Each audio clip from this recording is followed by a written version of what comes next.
Can you believe what you have been seeing on CNN today, ladies and gentlemen? Can you believe it? Supposedly, a CNN reporter found Osama bin Laden, took a television camera crew with him, went into Osama bin Laden's hideout, interviewed him and his top leadership, his top lieutenants and colonels and generals in their hideout. This is a CNN reporter with a camera crew. And he came out and told everybody, within 3 weeks, Osama bin Laden is going to attack the United States and Israel. Now, don't you think that's kind of strange, folks? You see, because the largest intelligence apparatus in the world, with the biggest budget in the history of the world, has been looking for Osama bin Laden for years and years and years, and can't find him.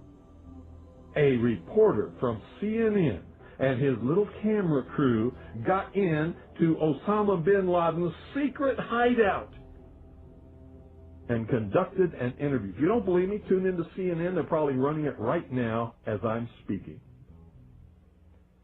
And if you believe it, you are one of the stupidest jerks that ever lived on the face of this earth. And whatever is going to happen that they're going to blame on Osama bin Laden, don't you even believe it.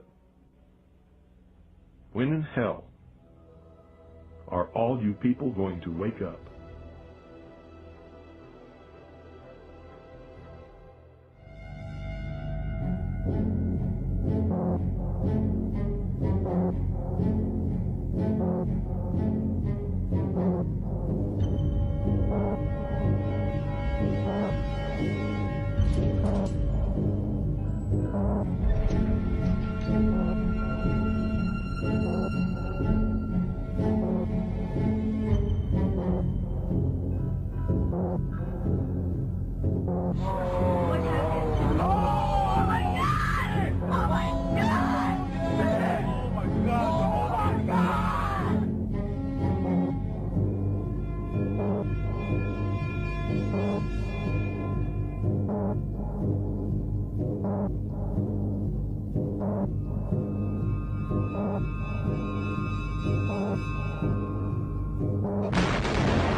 An examination of the building's steel beams and columns could have shown whether explosives had been used to slice them, but virtually all of the steel was removed before it could be properly investigated, then put on ships to Asia to be melted down. It's important for us to not reveal how we collect information.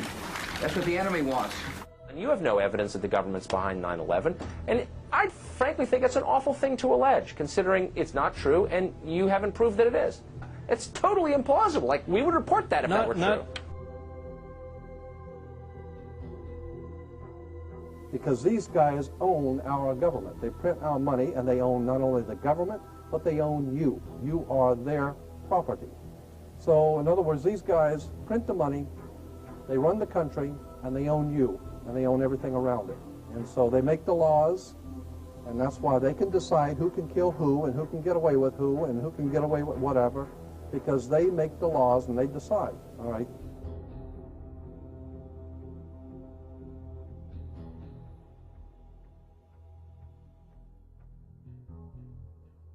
On that day, what did the president say to you?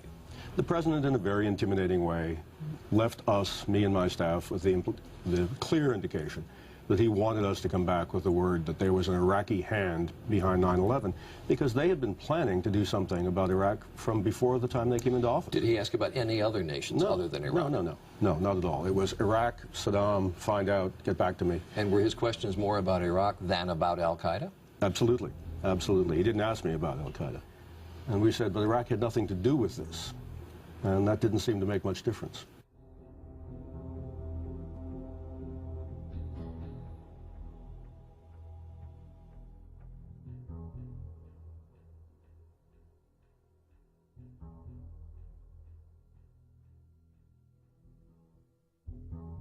And we'll continue to work together to achieve peace. That's what we want. Freedom and peace. Look at the Council on Foreign Relations. Many members, in fact, the majority, never serve on the executive committees. They never go through any initiation of any kind. They are, in fact, the power base and are used to gain a consensus of opinion. The majority are not really members, but are made to feel as if they are. In reality, they are being used and are unwilling or unable to understand. They may have been or may be members of the Christian or Jewish religion, but that is only to further their own ends. They are, and always have been, Luciferian and internationalist. They give allegiance to no particular nation, although they have used, on occasion, nationalism to further their causes. Their only concern is to gain greater economic and political power. The ultimate objective of the leaders of both groups is identical. They are determined to win for themselves undisputed control of the wealth, natural resources, and manpower of the entire planet. They intend to turn the world into their conception of a Luciferian totalitarian socialist state. In the process, they will eliminate all Christians, Jews, and atheists. You have just learned one, but only one, of the great mysteries. The people who are running this country from behind the scenes do not care a thing about Americans or bloodshed anywhere.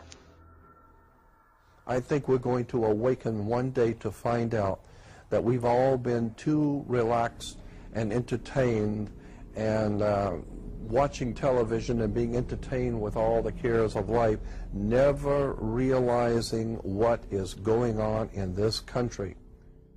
In the secret, ladies and gentlemen, they are at least, very bare minimum, 50 to 100 years ahead, beyond what you can even imagine.